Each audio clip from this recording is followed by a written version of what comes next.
Hatchlings, it's DragonFeather and welcome back to the channel, and on today's episode we will be busting the top 5 misconceptions of meditation and the truth behind these misconceptions.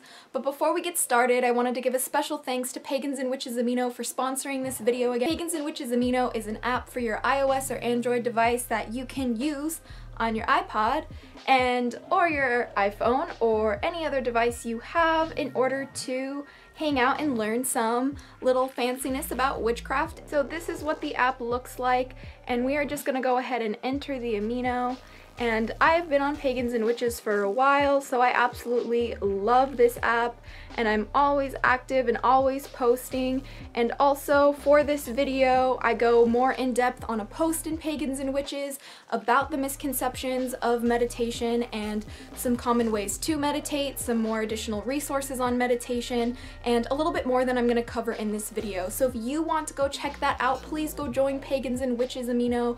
But with that being said, let's go on and get into the video. So number one, and probably the most common misconception, is that there's only one way to meditate. You have to be sitting crisscross applesauce with your hands in your laps, making some weird pose, going om or whatever, and that's probably the most stereotypical way to meditate. However, there are infinite ways to meditate. Literally, you can be always in a meditative state if you want, and you can also have meditation throughout your day, even if it's just for 5 minutes, and any form of meditation can take place. There is meditational walking, like sitting down. You can do meditation via running also, and you can pretty much do meditation in anything that you wish to incorporate it into. And that's the beauty about meditation, is because it's about using our brains in a certain way to produce certain brain waves rather than the everyday brain state, where we are just kind of like on autopilot doing what we need to do. Meditation is a way for us to really center ourselves within our being and become aware of our thoughts and become aware of our bodies, and this can be done in any way that best works for you, and there's always new ways being created of how to meditate, and you can create your entirely own way to meditate. It's just what makes you feel most comfortable and what works best for you. The second misconception about meditation is that you must do it for an extended period amount of time. So you have to be meditating for 30 minutes or more, or you have to be meditating for this amount of time, and if you don't do it for this amount of time, then it's bullshit and you didn't do it right. Nah. You can meditate for however long you want. Like I said, you can even meditate throughout your day in 5-minute intervals. It's about maintaining a meditative state throughout your day rather than putting yourself into a meditative state for certain points in your day. So for example, say meditation for you, like 30 minutes a day is way too much. Totally cool. So start with meditating for 5 minutes a day, and then bump it up to 10 minutes a day, and then bump it up to 15 minutes, or choose a period of time that perhaps you would like to try it. Maybe you want to do it for 16 minutes because 16 is a powerful number for you in your craft.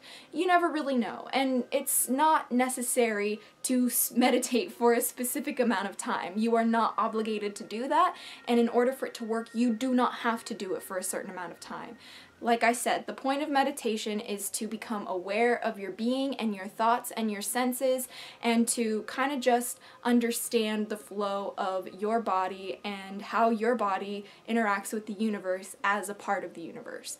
And that's what meditation is most commonly used for. So however long you wish to meditate for, you should only do so for with what makes you comfortable, because at the end of the day, meditation is an individual practice that is geared towards the practitioner to benefit them the most in the long run. The third misconception about meditation is that meditation is for quieting the mind, and this is also inaccurate. Meditation can be for quieting the mind, but also it is not the only reason why we meditate. We also meditate to observe our thoughts and to question our thoughts and to really hear what our thoughts are telling us.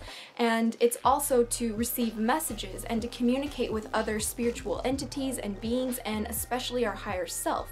And this isn't a quiet exercise. Sometimes meditation is one of the loudest things you can do with your mind, and it just happens that way. There are certain ways to meditate that are for quieting the mind to where you are simply being, and that is a really, really powerful way to meditate, but it often doesn't work for everybody, and that's totally okay.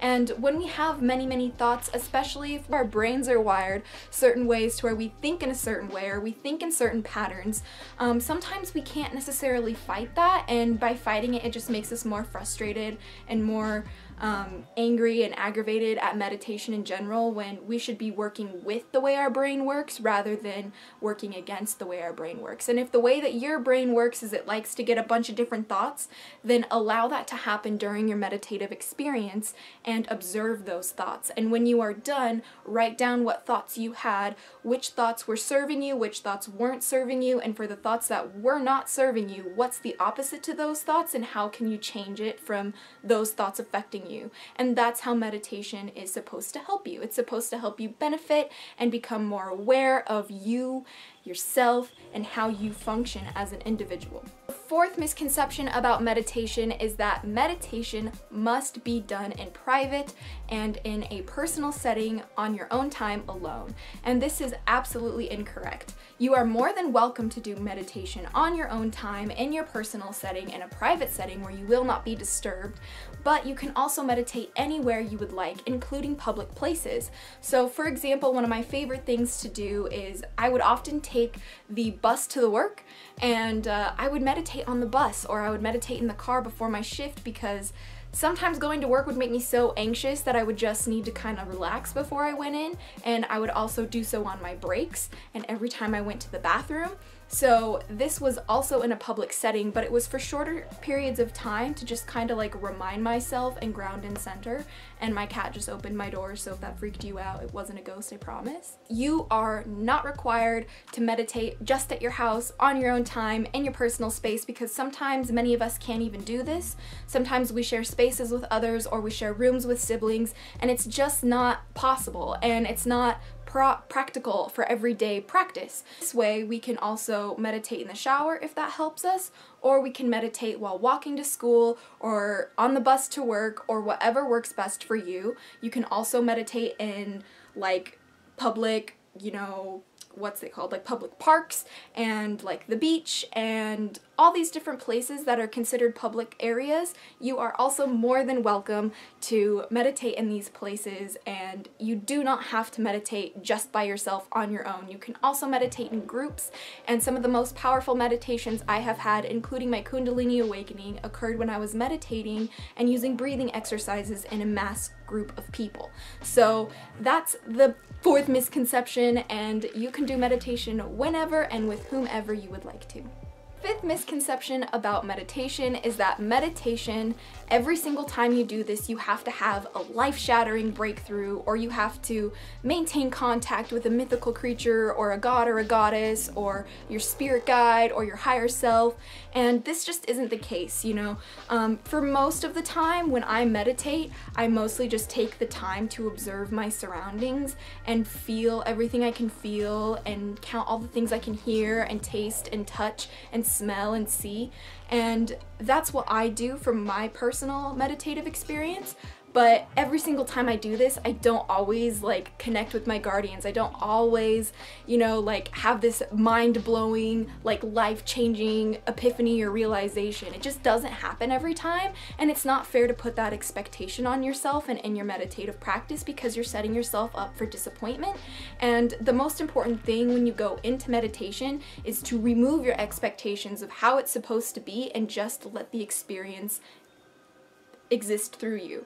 Let the experience live through you, and let yourself live through the experience, because that way, without the expectations, you aren't already trying to make a certain type of thing happen, or make a certain type of revelation happen, if you will. This way you're just opening yourself up as a channel to receive whatever you need to receive, or to purge whatever you need to purge, and that's totally okay. And just because you do not have these incredible crazy realizations like this and like that and like the next day and all of that, like, does not mean that you're a shitty practitioner, does not mean that you're bad at what you're doing, does not mean that you don't know what you're doing, does not mean that you're doing a shitty job. It just means you're human and you're having a human experience, and that's okay. And it's really important for us to embrace our experiences and not judge them for not being this extravagant, spectacular thing if they aren't, and to enjoy the simplicity of it and to really get involved with that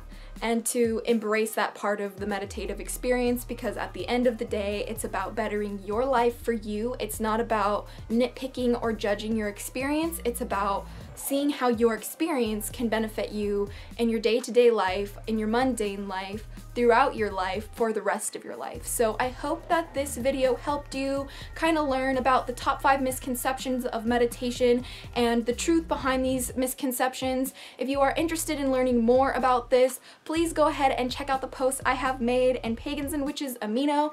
And if you are interested, please give me a follow and please like the post, as in this post there are more resources on meditation as well as some extra information I did not cover in this video. So if you guys are interested in checking that out, please go to Pagans and Witches Amino. All you have to do to get into Pagans and Witches Amino is go ahead and search them on their search bar. Right at the top, I searched Pagans and Witches, and it is the first one that pops up, so we're gonna go ahead and click that. And all you gotta do is click this Enter Amino button, or it will say Join Amino if you have never joined before.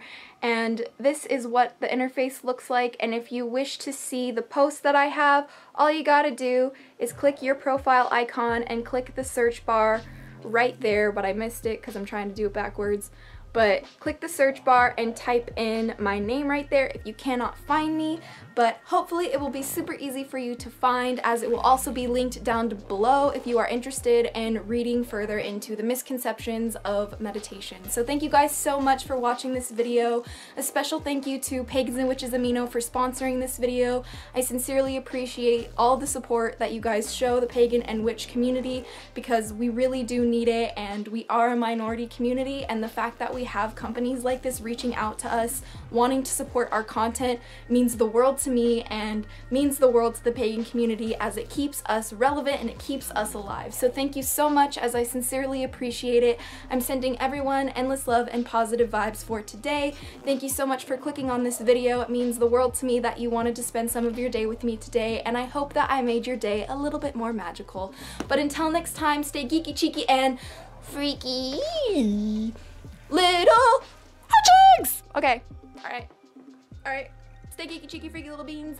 I love you guys so much, and blessed be, and bye. And it's funny that you think that I'm different when we're both made